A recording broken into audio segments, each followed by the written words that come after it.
Okay, welcome to our first segment of extending the trig equations, section 7.5 in your book. And we're going to talk about one that it looks kind of complicated, but it really isn't. But I want to point you to our tools that we have that we can use, and this first one is the big McCoy. This one is the one that will always be there for you. It's called the Pythagorean Identity, and these other two are just variations of it. And I'm going to pull from this toolbox to solve this equation. I see I have a sine and a cosine, and so I don't have similar terms, like these aren't both x, or they're not both cosine, or they're both sine, or something like that. I'm aiming for a u substitution. I also have 3, 3, and 2, so I can't do any factoring out of simple numbers either. So I'm going to take this sine squared, and I'm going to use this third identity here. 1 minus cosine squared equals sine squared. And I'm going to take this guy and put it in where I see sine squared. The reason I want that is because now I'll have cosines everywhere. 3 cosine of x equals 3 plus 2 times 1 minus the cosine squared of x. This is that because of that. Now let's get everything over. Let's break through the parentheses first, or the brackets. 3 cosine of x is equal to 3 plus 2 minus 2 cos squared of x. 2 times that is that.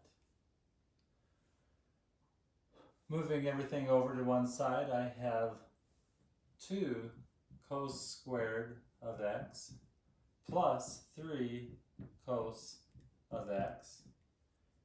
And this is equal to 5 on this side of the equation, so it's going to equal a minus 5 on the other side of the equation, and now that all is equal to 0. I've moved everything over to the left side. Now I'm going to pull out my u substitution. Let's let u equal the cosine of x. Then I have u times u here. Cosine squared is u squared. So let's write it now as 2u squared plus 3u minus 5 is equal to 0. The nice thing about these videos is if you get stuck or something, you can re-watch the video or stop it, write some things, and then come back to it. So I kind of like this. I'm going to factor now. 2u and u, that's my only choice for getting 2u squared. And then I want something that multiplies to 5 and adds to 3, or multiplies to minus 5.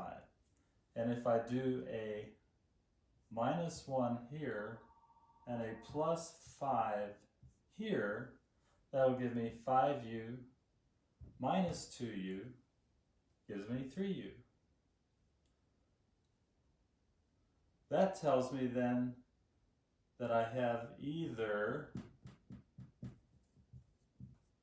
2u plus 5 is equal to 0, or u minus 1 equals 0. And this means that u is equal to minus 5 halves, and this one means that u is equal to 1. Remember that. I'm going to erase this small board.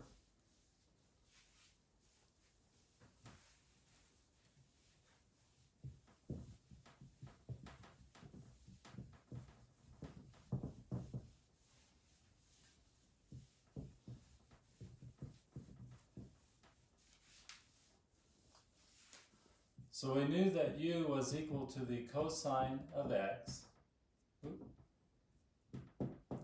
we also know that u is equal to either minus 5 halves or u equals 1. That means then that the cosine of x is equal to minus 5 halves, or cosine of x is equal to 1. Do you see my problem here? This is a problem that was on test 3 or something like it, where I was asking for the cosine of a number or of an angle that would yield something bigger than 1 or more or less than negative 1, lesser than negative 1. That can't happen. If you recall our unit circle, the biggest the cosine ever gets is right here, 1. And the smallest the cosine gets, which is the x coordinate, is minus 1. So the cosine is always between 1 and minus 1. It can't be here. No solution there. But we do have one here. Cosine of x equals 1. If you remember from your unit circle and you write cosine over the top, that means your 0 is there and your other 0 is here. And this is a 1 and this is a minus 1. This value right here is the only angle that in which the cosine is equal to 1. So the answer is x equals 0. Now, if I go around 2 pi, then I will get another answer. So really, the answer that we're going to say is x is equal to 0 plus 2k pi, where k is any integer. That makes sure that we're going at least 2 pi around each time. If k is negative, then we're just going this way, but we're still landing right there. So this is our answer.